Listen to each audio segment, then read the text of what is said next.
Who doesn't want to watch 3 bombshell beauties fight crime and solve mysteries? That opening theme was so memorable, I can still hear Charlie in my head. Once upon a time, there were 3 little girls who went to the police academy. Although many people saw the show as just Jiggle TV with a focus on sex appeal, those angels showed off their acting chops. And with interesting and clever plots, excellent guest stars, and gorgeous angels, what's not to like? My name is Charlie. No, my fault. I'm your host, Nostalgic Nick, for Do You Remember? And today we're taking a look back at the incredible cast of Charlie's Angels and what they did after retiring from undercover. If you enjoy this video, please give us a thumbs up and be sure to subscribe to our channel so you won't miss our next nostalgic video. Now, we need to revisit some angels. Farrah Fawcett, Jill Munroe.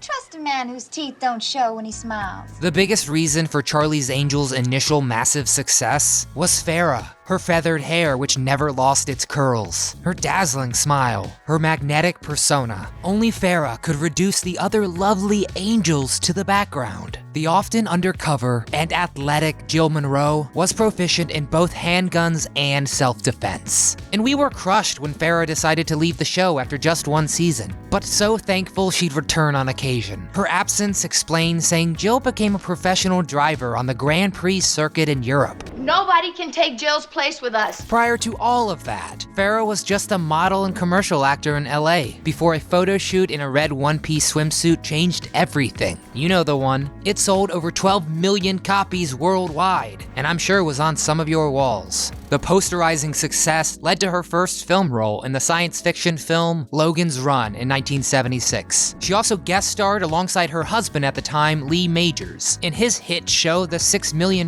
Man. She and Lee were also frequent tennis partners against producer Aaron Spelling, who would remember Farrah's strong backhand when he cast her as Jill Munroe in Charlie's Angels. Although nominated for 6 Golden Globes, she never did win, and her post-Angels films like 1980's Saturn III usually got crushed by the critics. But Farrah was once again phenomenal in 1984's TV movie The Burning Bed. Fawcett had serious troubles in her personal life after splitting up with Lee Majors. She had a son with love story actor Ryan O'Neal, and after finding him in bed with another woman, Farrah ended the relationship. Later, Ryan's daughter, Tatum O'Neal, alleged that Ryan physically abused Fawcett, saying, quote, "He beat her up." Horribly, Farrah immediately began a relationship with Canadian filmmaker James Orr, who was later arrested and convicted of beating Fawcett during a 1998 fight. Farrah was sadly diagnosed with cancer in 2006, and after actively seeking experimental medical procedures, she passed away in 2009. But the world will forever remember the vibrant and beautiful Farrah Fawcett.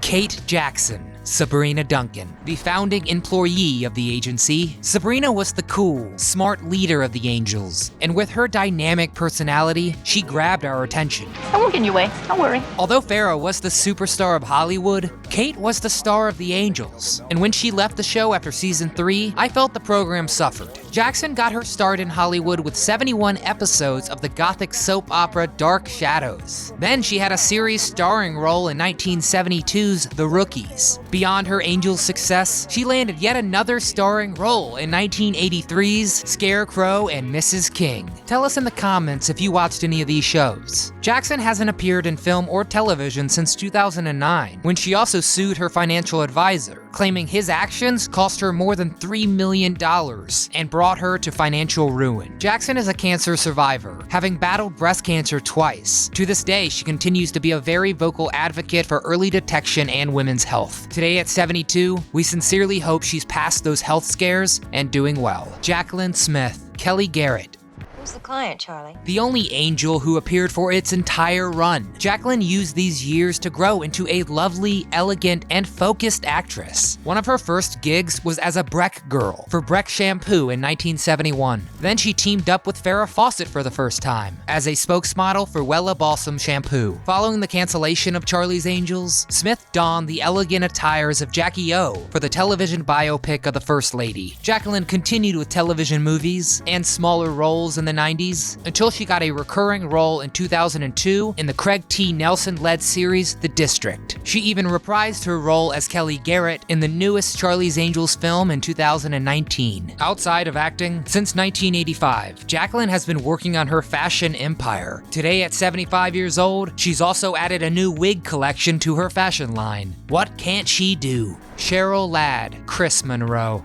Well, I'm here. Who could replace Farrah? Literally no one. But Cheryl Ladd took on the challenge, entering as Kris Munroe in season 2, the younger sister of Jill. And Cheryl really did a remarkable job, adding grace and originality to the show, and staying until its conclusion. Cheryl originally wanted to be a singer, and got her start in the industry as the singing voice for Melody in the popular cartoon Josie and the Pussycats. And if you're a fan of that cartoon, check it out along with our other best cartoons of the 1970s. Cheryl used her Angel success to once again push her music career forward, achieving a gold record and even performing the national anthem at the 1980 Super Bowl. Cheryl is still acting, but mostly in TV movies like the 2020 Christmas Unwrapped. Today at 69 years old, she has been married to music producer Brian Russell since 1981 and is also a celebrity ambassador for the child abuse prevention and treatment nonprofit Child Help. Shelley Hack, Tiffany Wells. Shelley replaced Kate Jackson's Sabrina for season 4 and really made her character into a cultured, tough, and gorgeous replacement. Shelley began her career as a teen fashion model, and Life soon proclaimed her, quote, one of the $1 million faces in the beauty industry. Charlie's Angels was her big Hollywood break, but after initial ratings were good, they began to decline, so much so that the studio decided another replacement would help season 5, and Shelley, being the newcomer, was cut from the show.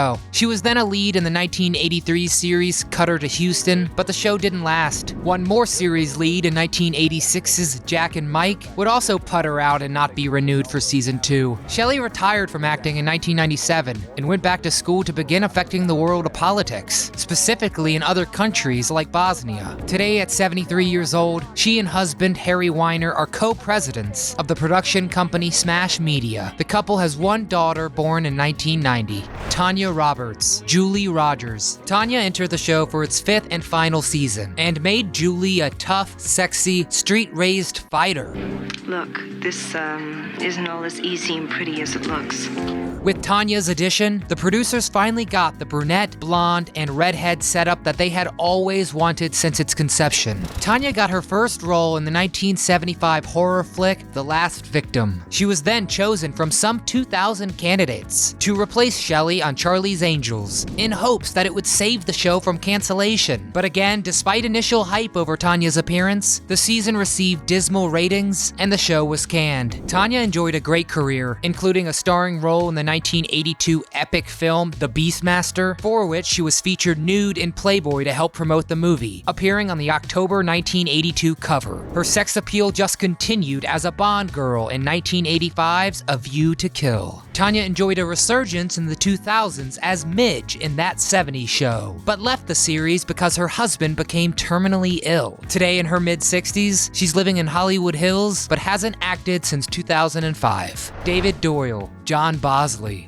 Bosley was crucial to the show as the present and helpful assistant to the mysterious Charlie. His chemistry with the Angels, especially the original 3, was certainly part of the show's universal popularity. David had quite a career, dating all the way back to 1955, but it was the 70s that brought him fame. Along with Bosley, he landed film roles in 1976's Vigilante Force, and then the following year, Capricorn 1. Younger generations were able to enjoy David's raspy talents when he voiced Grandpa Lou Pickles on the popular Nickelodeon cartoon Rugrats from 1991 until his death in 1997. John Forsythe, Charlie. The mysterious man in charge. Although he was never actually seen on screen, his voice was a huge aspect of the show. I mean, they were Charlie's Angels after all. Well, your efforts are appreciated by a lot of people, including the governor. I received a call from him commending you on a job well done. Forsythe's first big break was in 1955's Hitchcock-directed picture, The Trouble with Harry, and it was smooth sailing from then on, even achieving his own show, The John Forsythe Show, a decade later. But he may be best known for his Blake Carrington on the primetime soap Dynasty. Check out our Dynasty deep dive video for more. We last heard from John when he voiced Charlie in the film Charlie's Angels Full Throttle in 2003. Sadly, John passed away in 2010 at the age of 92 after years of battling cancer.